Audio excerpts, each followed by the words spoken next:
ಇವತ್ತು ನಾನು ನಂದಗಡಿಗೆ ಭೇಟಿ ಕೊಡ್ತಾ ಇದ್ದೀನಿ. ನಂದಗಡ ಮತ್ತು ಸಂಗೊಳ್ಳಿ.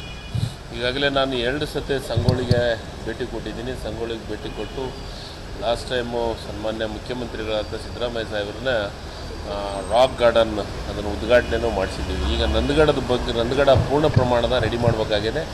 ಸಣ್ಣ ಪುಟ್ಟ ಕಾಮಗಾರಿಗಳು ಉಳಿದಿದೆ. ಈಗ ಅವ್ರನ್ನೆಲ್ಲರನ್ನೂ ಸಭೆಯನ್ನು ಕರೆದಿದ್ದೀನಿ. ಅದನ್ನು ಕರೆದು ನಂದಗಡನ್ನು ಪೂರ್ಣ ಪ್ರಮಾಣದ ರೆಡಿ ಮಾಡಿ ಮುಖ್ಯಮಂತ್ರಿಗಳ ಅಧಿವೇಶನ ಬರೋ ಟೈಮ್ದೊಳಗೆ ಅದನ್ನು ಒಂದು ರೂಪರೇಷೆಯನ್ನು ರೆಡಿ ಮಾಡಬೇಕನ್ನೋ ದೃಷ್ಟಿಕೋನ ಇಟ್ಕೊಂಡು ಇವತ್ತು ನಂದಗಡಕ್ಕೆ ಭೇಟಿ ಕೊಡ್ತಾ ಇದ್ದೀನಿ.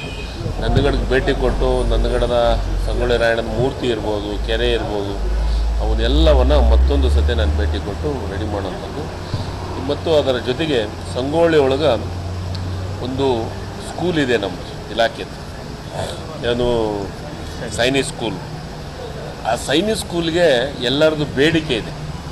ಕರ್ನಾಟಕದ ಮಕ್ಕಳಿಗೆ ಹೆಚ್ಚಿಗೆ ತೆಗೆದುಕೊಳ್ಬೇಕು ಅಂತಂದು ಅದಕ್ಕೆ ಕೇಂದ್ರ ಸರ್ಕಾರದ ಜೊತೆ ಮಾತುಕತೆ ಆಗಬೇಕಾಗಿದೆ. ಅದರ ಸಲ ಪೂರ್ವಭಾವಿಯಾಗಿ ಇವತ್ತು ಒಂದು ಸಭೆಯನ್ನು ಮಾಡ್ತಾಯಿದ್ದೀನಿ. ಮುಖ್ಯಮಂತ್ರಿಗಳ ಅಧ್ಯಕ್ಷತೆಯೊಳಗೆ ಆಗಬೇಕಾಗಿತ್ತು. ಅದನ್ನು ಪೂರ್ಣ ಪ್ರಮಾಣದ ಜವಾಬ್ದಾರಿಯನ್ನು ನನಗೆ ಕೊಟ್ಟಿರೋದ್ರಿಂದ ಅದ್ರ ಬಗ್ಗೆ ಪೂರ್ಣ ರೆಡಿ ಮಾಡಿ ಮುಖ್ಯಮಂತ್ರಿಗಳಿಗೆ ವರದಿಯನ್ನು ಕೊಡುವಂಥ ಕೆಲಸವನ್ನು ಮಾಡ್ತೀನಿ. ಮುಖ್ಯಮಂತ್ರಿಗಳ ಏನು ಸಲಹೆ ಸೂಚನೆಯನ್ನು ಕೊಡ್ತಾರೆ ಅದ್ರ ಪ್ರಕಾರ ನಡೆಯುವಂಥ ಕೆಲಸವನ್ನು ಮಾಡ್ತೀವಿ. ಕರ್ನಾಟಕದ ಮಕ್ಕಳಿಗೆ ಹೆಚ್ಚು ಅವಕಾಶ ಕೊಡಬೇಕನ್ನೋ ಬೇಡಿಕೆ ಏನಿದೆ ಅದು ಈಡೇರಿಸುವಂಥ ಪ್ರಯತ್ನವನ್ನು ಮಾಡ್ತೀವಿ. ಸರ್, ಸಂಗೊಳ್ಳಿಯಲ್ಲಿ ರಾಕ್ ಗಾರ್ಡನ್ ಓಪನ್ ಆಗಿದೆ. ಇಲ್ಲಿ ಬರುವಂಥ ಪ್ರತಿಯೊಬ್ಬರಿಗೂ ಕೂಡ ₹100 ಫೀಯನ್ನು ತೆಗೆದುಕೊಳ್ತಿದ್ದಾರೆ. ಅದು ಹೆಚ್ಚಿಗೆ ಇದೆ. ಅಲ್ಲಿ ಬರುವಂಥ ಜನ ಎಲ್ಲ ಕೂಡ ಗ್ರಾಮೀಣ ಪ್ರದೇಶದವರು ಇರ್ತಾರೆ. ಹೀಗಾಗಿ ಅದನ್ನು ಕಡಿಮೆ ಮಾಡಬೇಕು ಅನ್ನೋ ನಿಟ್ಟಿನಲ್ಲಿ ಒತ್ತಾಯ ಕೂಡ ಇರುವಂಥ ಸರ್, ಇದು ಅದನ್ನು ಗಮನದಾಗಿದೆ. ಇವತ್ತು ಆ ಸಭೆಯೊಳಗೆ ಅದ್ರ ಬಗ್ಗೆಯೂ ಚರ್ಚೆಯನ್ನು ಮಾಡ್ತೀವಿ. ಸರ್, ಈಗ CM ಅವ್ರದ್ದು ಇವತ್ತು ಏನಾದರೂ CBI ತನಿಖೆ ಕೊಡಬೇಕು ಕೂಡ ಹಗರಣವನ್ನು ಅನ್ನೋ ನಿಟ್ಟಿನಲ್ಲಿ ವಿಚಾರಣೆ ಕೂಡ ಇರುವಂಥದ್ದು. ಜೊತೆಗೆ ಮಧ್ಯಂತರ ವರದಿ ಲೋಕಾಯುಕ್ತ ಸಲ್ಲಿಕೆ ಕೂಡ ಇರುವಂಥದ್ದು. CM ಅವ್ರಿಗೆ ಇವತ್ತು ಒಂದು ರೀತಿ ಬಿಗ್ ದಿನ. ಸರ್, ಈಗ ಇದು ರಾಜಕೀಯ ಪ್ರೇರಿತವಾದಂಥ ಕೇಸು. ಇದು ಭಾಳ ಸ್ಪಷ್ಟವಾಗಿ ಈಗಾಗಲೇ ಎಲ್ಲರೂ ಹೇಳಿದ್ದೀವಿ, ಈಗಲೂ ಹೇಳ್ತಾ ಇದ್ದೀನಿ. ಮುಖ್ಯಮಂತ್ರಿಗಳ ಅಭಿವೃದ್ಧಿ ಈ ರಾಜ್ಯದ ಕೊಡುಗೆ ಕೊಟ್ಟಿದ್ದೀವಿ, ಸಾಕಷ್ಟು ಕೊಡುಗೆಯನ್ನು ಕೊಟ್ಟಿದ್ದಾರೆ. ಅದನ್ನು ಸಹಿಸ್ಕಲಾರದೆ ಇಂಥವೆಲ್ಲ CBI ಕೇಸು ಇವೆಲ್ಲ ಕೇಸು ಹಾಕುವ ಪ್ರಯತ್ನವನ್ನು ಮಾಡ್ತಾಯಿದ್ದಾರೆ. ಇಂಥದಕ್ಕೆಲ್ಲ ನಾವು ಎದುರಂಥ ಪ್ರಶ್ನೆ ಇಲ್ಲ. ಫೇಸ್ ಮಾಡ್ತೀವಿ, ರಾಜಕೀಯವಾಗಿ ಫೇಸ್ ಮಾಡ್ತೀವಿ. ಏನು ರಾಜಕೀಯ ಪ್ರೇರಿತ ಏನು ಕೇಸ್ ಹಾಕಿದರೆ ಇದನ್ನು ರಾಜಕೀಯವಾಗಿ ಉತ್ತರವನ್ನು ಕೊಟ್ಟಿದ್ದೀವಿ. ಈಗಾಗಲೇ ಮೊನ್ನೆ 3 ಉಪಚುನಾವಣೆ ಒಳಗೆ ರಾಜಕೀಯವಾಗಿ ಈಗಾಗಲೇ ಅವ್ರಿಗೆ ಕೊಟ್ಟಿದ್ದೀವಿ. 3ಕ್ಕೆ 3 ಗೆದ್ದಿದ್ದೀವಿ.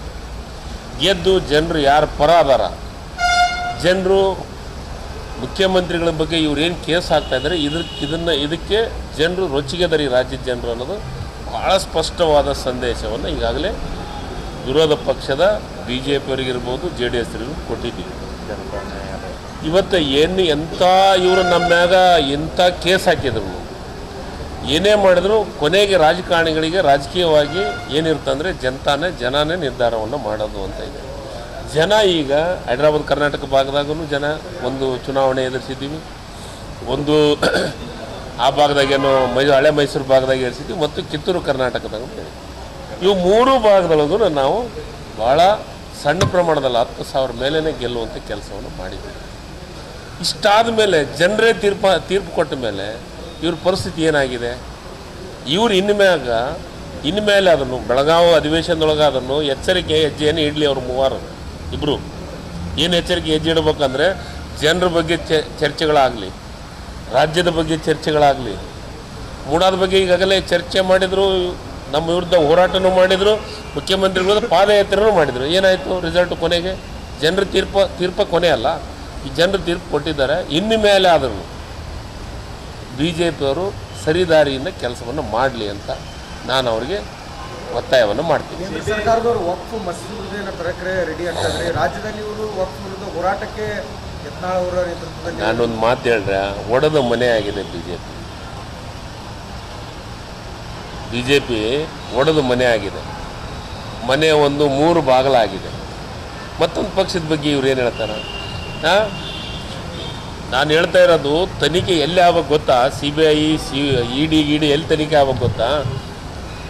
ಯತ್ನಾಳವ್ರ ಮೇಲೆ ಮತ್ತು ವಿಜೇಂದ್ರವ್ರ ಮೇಲೆ ತನಿಖೆಗಳಾಗಬೇಕು, ಬಸವರಾಜ ಬೊಮ್ಮಾಯಿಯವ್ರ ಮೇಲೆ ತನಿಖೆಗಳಾಗಬೇಕು. ಯಾಕಂದರೆ ಭಾಳ ಸ್ಪಷ್ಟವಾಗಿ ಯತ್ನಾಳವ್ರು ಹೇಳಿದರು, ನಮ್ಮ ಪಕ್ಷದೊಳಗೆ ಮುಖ್ಯಮಂತ್ರಿ ಆಗ್ಬೇಕಾದ್ರೆ 2,000 ಕೋಟಿಯನ್ನು ಕೊಡಬೇಕು ಅಂತ. ಯಾಕೆ ಅಲ್ಲಿ ಯಾಕೆ ಇಡಿ ತನಿಖೆ ಆಗ್ತಾ ಇಲ್ಲ, ಅಲ್ಲಿ ಯಾಕೆ CBI ತನಿಖೆ ಆಗ್ತಾ ಇಲ್ಲ? ನಾವೇನು ದುಡ್ಡಿನ ವ್ಯವಹಾರ ಮಾಡಲಾರ್ದ ಮೂಡ CBI ಕೊಡಬೇಕು, ಇಡಿ ಕೊಡಬೇಕು ಅಂತ ಚರ್ಚೆಗಳು ಮಾಡ್ತಾ ಇದ್ದಾರೆ ಇವರು. ಇದನ್ನು ಹೇಳಿ, ಯತ್ನಾಳರ ಮೇಲೆ ಇಡಿ ತನಿಖೆ ಆಗಲಿ, ಬೊಮ್ಮಾಯರ ಬೇಕಂದ್ರೆ ಬೊಮ್ಮಾಯರು ಮುಖ್ಯಮಂತ್ರಿ ಆದ ಟೈಮ್ದೊಳಗನೆ ಹೇಳಿದ್ದು ಹೇಳಿಕೆಯನ್ನು ಕೊಟ್ಟಿದ್ದು. ಅವ್ರು ಎಷ್ಟು ಸಾವಿರ ಕೋಟಿ ಕೊಟ್ಟಾರ ಈ ರಾಜ್ಯದ ಜನತೆಗೆ ಹೇಳ್ಬೇಕಲ್ಲ, ಈ ರಾಜ್ಯದ ಜನತೆಗೆ ಉತ್ತರ ಕೊಡ್ಬೇಕಲ್ಲ. ಇವರು ಮುಖ್ಯಮಂತ್ರಿ ಆಗ್ಬೇಕಾದ್ರೆ, ಮಂತ್ರಿ ಆಗ್ಬೇಕಾದ್ರೆ ಎಷ್ಟು ದುಡ್ಡು ಕೊಟ್ಟಿದ್ದಾರೆ? ಇವತ್ತು ಎಲ್ಲರಿಗಿಂತ ಜೂನಿಯರ್ ಇದ್ದಂಥ ವಿಜೇಂದ್ರ ಈ ರಾಜ್ಯದ ಅಧ್ಯಕ್ಷರಾಗ್ತಾರಂದ್ರೆ ಅವ್ರು ಎಷ್ಟು ದುಡ್ಡು ಕೊಟ್ಟಾರಂತ ತನಿಖೆ ಆಗ್ಬೇಕಲ್ಲ. ಪ್ರತಿಯೊಂದು ವಸ್ತುನು ಪ್ರತಿಯೊಂದು ಹುದ್ದೆನೂ ಮಾರಾಟಕ್ಕಿದೆ BJP ಒಳಗೆ. ನಾವು ಹೇಳಿಲ್ಲ, ಕಾಂಗ್ರೆಸ್ ಅವರು ಹೇಳಿಲ್ಲ, ಇದನ್ನು BJP ಅವರು ಹೇಳಿದರೆ ಯಾಕಿದು CBI ತನಿಖೆ ಆಗಬಾರ್ದು? ವಿಪಕ್ಷದಲ್ಲಿದ್ದರೂ ಹುದ್ದೆಗೆ ಡಿಮ್ಯಾಂಡ್ ಇದೆ. ಅವ್ರು ಹೇಳ್ತಾ ಇದ್ದಾರೆ, ನಾನು ಹೇಳ್ತಾ ಇಲ್ಲ. ಯಾರು ಯತ್ನಾಳವ್ರು ಹೇಳಿದ್ದಾರೆ, ವಿಜೇಂದ್ರ ದುಡ್ಡು ಕೊಟ್ಟೆ ಅಧ್ಯಕ್ಷ ಆಗಿದ್ದಾರೆ ಅಂತ, 2,000 ಕೋಟಿ ಕೊಟ್ಟೆ ಬೊಮ್ಮಾಯರು ಮುಖ್ಯಮಂತ್ರಿ ಆಗಿದ್ದಾರೆ ಅಂತ ಅಲ್ಲ, ಇದು ನಾನು ಹೇಳಿದ್ದ. ಅದಕ್ಕೆ ಹೇಳ್ತಾ ಇದ್ದೀನಿ, ಮೊದಲು BJP ಮೇಲೆ ತನಿಖೆಗಳು ಆಗ್ಬೋದು. ಯತ್ನಾಳ್ ಅವರು ನೇರವಾಗಿ BJPಯ ರಾಜ್ಯಾಧ್ಯಕ್ಷರ ಮೇಲೆ ಒತ್ತಾಯ ಮಾಡ್ತಾರೆ, ಆದರೂ ಕೂಡ ಇದುವರೆಗೆ ಅವ್ರ ಮೇಲೆ ಕ್ರಮವನ್ನು ಕೈಗೊಳ್ಳೋದು. ಒಂದು ಕಡೆ ಸಿದ್ಧಾಂತದ ಪಕ್ಷ ಅಂತ ಹೇಳುತ್ತೆ, ಆದರೆ ಯಾವ ರೀತಿಯಾಗಿ ಸಿದ್ಧಾಂತನೇ ಗೊತ್ತಿಲ್ಲ ಅವ್ರಿಗೆ. ಸಿದ್ಧಾಂತದ ಬಗ್ಗೆ ಆ ಪಕ್ಷದೊಳಗೆ ಏನೇನೇನು ಸಿದ್ಧಾಂತಕ್ಕೆ ಗೌರವನೇ ಇಲ್ಲ. ನಾನು ಒಂದೇ ಒಂದು ಮಾತು ಕೇಳ್ತೀನಿ BJP ಮಿತ್ರರಿಗೆ. 12 ವರ್ಷ ಆಯಿತು ಈ ರಾಜ್ಯದೊಳಗೆ, ಈ ದೇಶದೊಳಗೆ ಅಧಿಕಾರಕ್ಕೆ ಬಂದು. 3 ವರ್ಷ ಈ ರಾಜ್ಯದೊಳಗೆ ಮುಖ್ಯಮಂತ್ರಿಯಾಗಿ ಕೆಲಸ ಮಾಡಿದ್ರು BJP ಅವರು. ಒಂದೇ ಒಂದು ಯೋಜನೆ, ರೈತರ ಪರ, ದಲಿತರ ಪರ, ಕಾರ್ಮಿಕರ ಪರ ಒಂದೇ ಯೋಜನೆ ಹೆಸರು ಹೇಳಿ ಇವರೆಲ್ಲರೂ ಸೇರಿ. ಯಾರು ಬೇಕಾದ್ರೂ ಹೇಳಿ. ಸಣ್ಣ ರಾಜ್ಯಗಳಿಗಿಂತ ಅತಿ ಕಡಿಮೆ ಅನುದಾನ ಕರ್ನಾಟಕಕ್ಕೆ ಕೊಟ್ಟಿದ್ದಾರೆ. ಅದ್ರ ಬಗ್ಗೆ ಚರ್ಚೆ ಮಾಡಂಗಿಲ್ಲ ಇವರು. ಇವರಿಗೆ ರಾಜ್ಯದ ಹಿತಾಸಕ್ತಿನೇ ಬೇಕಾಗಿಲ್ಲ. ಇವ್ರಿಗೆ ಏನು ಬೇಕಾಗಿದೆ ಅಂದರೆ ಹಿಂದೂ ಮುಸ್ಲಿಂ ಬೇಕು, ಮಸೀದಿ ದೇವಾಲಯಗಳು ಬೇಕು. ಕೊನೆಗೆ ಲಾಸ್ಟಿಗೆ ಈ ರಾಜ್ಯದ ಬಡವರ ಬಗ್ಗೆ ಚರ್ಚೆಗಳು ಮಾಡೋಕ್ಕೆ ಇವ್ರಿಗೆ ಯಾವುದಿಗೂ ಇಷ್ಟ ಇಲ್ಲ. ಇವರಿಗೆ ಚರ್ಚೆ ಏನು ಗೊತ್ತಾ? ಮಸೀದಿ ವಕ್ಫ್ ಬಗ್ಗೆ ಮಾತಾಡ್ತಿರಲ್ಲ ಇವರು. 19-20ರಾಗ ಇವರು ಎಷ್ಟು ನೋಟಿಸ್ ಕೊಟ್ಟಾರಂತ ಹೆಸರು ಹೇಳಿ, ನಾನು ಹೇಳ್ತೀನಿ ಇವ್ರ ಹತ್ರ. ವಿತ್ ಡೀಟೇಲ್ ಇದೆ ನನ್ನ ಹತ್ರ. ವಕ್ಫು ನೋಟಿಸ್ ಕೊಟ್ಟಾರೆ ಯಾರು? ರೈತರನ್ನು ಒಕ್ಕಲೆಬ್ಬಿಸ್ತಾರೆ ಯಾರು? BJP ಅವರು. ಈಗ ವಕ್ಫ್ ವಿಚಾರದಾಗ ಕೇಸರಿ ಟವಲ್ ಹಾಕೊಂಡು ಊರು ಹೇಳಿ ಇವ್ರು ನಾಟಕ ಕಂಪ್ನಿಗೆ ಗೊತ್ತಾಗಲ್ಲ. ನೋಡಿ ಸರ್, CBI ಕೊಟ್ಟರು ಕಷ್ಟ ಆಗಲ್ಲ, ED ಕೊಟ್ಟರು ಕಷ್ಟ ಆಗಲ್ಲ. ನಾವು ಯಾವ್ದ್ರಾಗೂ ಇಲ್ಲೇ ಇಲ್ಲ. ಮುಖ್ಯಮಂತ್ರಿಗಳು ಎದುರಾಗಿದ್ದಾರೆ. ಯಾವುದಾದ್ರೂ ಒಂದು ನೋಟ್ ಕೊಟ್ಟಿದ್ದಾರಾ? ಏನು ಇವ್ರಿಗೆ 14 ಸೈಟ್ ಕೊಡೋ ಹೊತ್ತಿನಾಗ ಮುಖ್ಯಮಂತ್ರಿಗಳಾಗಿದ್ರಾ? ಎಲ್ಲ ರಾಜಕೀಯ ಪ್ರೇರಿತ. ಅದಕ್ಕೆ ನಿಮ್ಗೆ ಹೇಳ್ತಿದ್ರಿ, ಸಿದ್ದರಾಮಯ್ಯವರು ಹೊಡೆದಕ್ಕೆ ಇವ್ರು ತಡ್ಕೊಳವಲ್ರು, ಶೇಕ್ ಹಾಕತ್ತಾರೆ. ಅವ್ರನ್ನ ಏನೋ ಕುಗ್ಗಿಸ್ಬೇಕು ಅಂತ ಕೇಸ್ ಹಾಕ್ತಾರೆ. ಇವೆಲ್ಲ ಕೇಸಿಗೆಲ್ಲ ಎದುರಲ್ಲ ರೀ. ಕಾಂಗ್ರೆಸ್ದವರು ಬ್ರಿಟಿಷರನ್ನ ಒದ್ದು ಓಡಿಸಿದವರು. BJP ಯಾ ಲೆಕ್ಕ ನಮ್ಗೆ. ಆಗ್ತದೆ ಸರ್, ಇದು ಉತ್ತರ ಕರ್ನಾಟಕ ಭಾಗದ ನಾಯಕರು ಯಾವ ಕಾರಣಕ್ಕಾಗಿ ಆಯಿತು ಅದು ಈಡೇರಲಿಲ್ಲ ಅನ್ನೋ ನೋವು ಉತ್ತರ ಕರ್ನಾಟಕ ಭಾಗದ. ದಯಮಾಡಿ ನನ್ನ ವಿನಂತಿ, ನಿಮ್ಮ ಬೇಡಿಕೆ ನನ್ನ ಬೇಡಿಕೆ, ನಿಮ್ಮ ಆಸೆ ನನ್ನ ಆಸೆ. ಅದು ದಯಮಾಡಿ ವಿರೋಧ ಪಕ್ಷರು ಚರ್ಚೆಗಳು ಮಾಡಲಿ, ಅದ್ರ ಬಗ್ಗೆ ಉತ್ತರ ಕೊಡೋಣ ಸರ್ಕಾರ. ಮುಖ್ಯಮಂತ್ರಿಗಳಿಗೆ ಇದ್ರ ಬಗ್ಗೆ ಚರ್ಚೆಗಳ, ಉತ್ತರ ಕರ್ನಾಟಕದ ಬಗ್ಗೆ ಚರ್ಚೆಗಳ, ಉತ್ತರ ಕರ್ನಾಟಕದ ಬಗ್ಗೆ ಚರ್ಚೆ ಮಾಡಿ ಅದಕ್ಕೆ ಉತ್ತರ ಕೊಡ್ತೀವಿ. ಉತ್ತರ ಕರ್ನಾಟಕದ ಬಗ್ಗೆ ಅತಿ ಹೆಚ್ಚು ಚರ್ಚೆಗಳಾಗಲಿ, ಯೋಜನೆಗಳ ಬಗ್ಗೆ ಚರ್ಚೆ ಆಗಲಿ, ನಾವು ಅದಕ್ಕೆ ಉತ್ತರ ಕೊಡೋಕ್ಕಾದ್ರೆ ಎಲ್ಲ ಒಂದು ಕಡೆ ವಿರೋಧ ಪಕ್ಷದವರಾಗಿ ಈ ಭಾಗದ ಬಗ್ಗೆ ಚರ್ಚೆಗಳಾಗಿ ಈ ಭಾಗದ ಜನರಿಗೆ ಅನುಕೂಲ ಆಗೋ ರೀತಿಯೊಳಗೆ ಸರ್ಕಾರವನ್ನು ಹೆಚ್ಚಿಸುವಂಥ ಕೆಲಸವನ್ನು ಮಾಡಬೇಕು. ಅದನ್ನು ಬಿಟ್ಟು ವಕ್ಫು, ಅದು ಬಿಟ್ಟರೆ ಅಂದರೆ ಮಸೀದಿ, ಅದು ಬಿಟ್ಟರೆ ದೇವಸ್ಥಾನ, ಇದು ಎಲ್ಲದ ಮರೆಮಾಚಾದ್ರೆ ಪಾಕಿಸ್ತಾನ. ಯಾಕ್ರಿ ಬೇಕು? ಇವ್ರಿಗೆ ವಿರೋಧ ಪಕ್ಷಕ್ಕೆ ಇರೋಕ್ಕೆ ಅವಕಾಶ ಕೊಟ್ಟರಲ್ಲ, ನಮ್ಮನ್ನು ನೆಮಿಸ್ಲಿ, ನಮ್ಮ ಕಡೆಯಿಂದ ಒಳ್ಳೆ ಉತ್ತರವನ್ನು ತೆಗೆದುಕೊಳ್ಳಿ, ನಮ್ಮನ್ನು ಅಭಿವೃದ್ಧಿ ಕೆಲಸದ ಕಡೆ ಲಕ್ಷ್ಯ ಕೊಡೋ ರೀತಿಯೊಳಗೆ ನಮ್ಮನ್ನು ಎಚ್ಚರ ಮಾಡುವಂಥ ಕೆಲಸ ವಿರೋಧ ಪಕ್ಷ ಮಾಡಬೇಕು. ಅದನ್ನು ಬಿಟ್ಟು ಇವ್ರಿಗೆ ಕೆಲಸ ಇಲ್ಲ, ಇವ್ರು ಮಾಡಿದ್ರು. ನಾನು ಒಂದೇ ಕೇಳ್ತೀನಿ, ಮಾತಾಡ್ತೀರಲ್ಲ, ಇವರು ಮ್ಯಾನಿಫೆಸ್ಟೋದಾಗ ಏನಿದೆ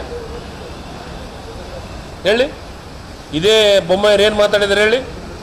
ನಾವು ವಿಡಿಯೋ ಕೊಡೋಣ, ಆಡಿಯೋ ಕೊಡೋಣ? ಈಗ ನಾಚಿಕೆ ಮಾನ ಮರ್ಯಾದೆ ಇಲ್ಲ ರೀ ಇವರಿಗೆ. ನಮ್ಮ ಬಗ್ಗೆ ಮಾತಾಡೋಕೆ ಒಂದು ಸಬ್ಜೆಕ್ಟ್ ಇಲ್ಲ. ನೋಡಿ, 5 ಗ್ಯಾರಂಟಿ ಕೊಟ್ಟಿದ್ದೀವಿ ಹೇಳಿ. ಪ್ರಧಾನಮಂತ್ರಿಗಳು ಹೇಳಿದ್ರಲ್ಲ, ಯಾವುದೋ ಒಂದು ರಾಜ್ಯದಾಗ ಹೋಗಿ ಹೇಳಿದ್ರಲ್ಲ, ಫ್ಲೈಟ್ ಕೊಡ್ತೀವಿ ಅವ್ರಿಗೆ, ಬಂದು ದಯಮಾಡಿ ಇಲ್ಲಿ ಜನರ ಹತ್ರ ಅಡ್ಡಾಡಲಿ, ಬರೀ ಜನರಿಗೆ ಟಾಟಾ ಮಾಡೋದಲ್ಲ.